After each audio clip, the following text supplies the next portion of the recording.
નમસ્કાર, આપ જોઈ રહ્યા છો નેશન પ્લસ ન્યૂઝ. હું છું આપની સાથે હેતલ ભગત. વડોદરાના મંજુસર ગામમાં વકીલ અને માજી જિલ્લા પંચાયત સભ્યના મકાનમાં ચોરી થઈ હતી. તસ્કરો લગ્નના ચાંદાની રકમ મળી 20 લાખની મત્તા ચોરી ગયા હતા. વડોદરા જિલ્લાના સાવલી તાલુકાના મંજુસર ગામમાં આવેલા વાઘેલા અને નવા ફળિયામાં મોડી રાત્રે બુકાનીધારી તસ્કર ત્રિપુટી બાઇક લઈને ત્રાટકી હતી.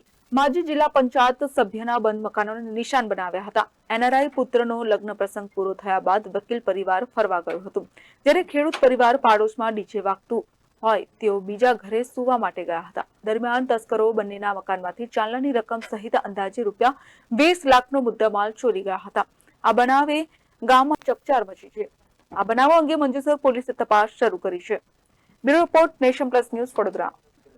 સમાચારોના સતત અપડેટ માટે નેશન પ્લસ ન્યૂઝના યુટ્યુબ ચેનલને સબસ્ક્રાઇબ કરો, બેલ આઇકન દબાવો અને ફોલો કરો ઇન્સ્ટાગ્રામ, ફેસબુક અને ટ્વિટર પર.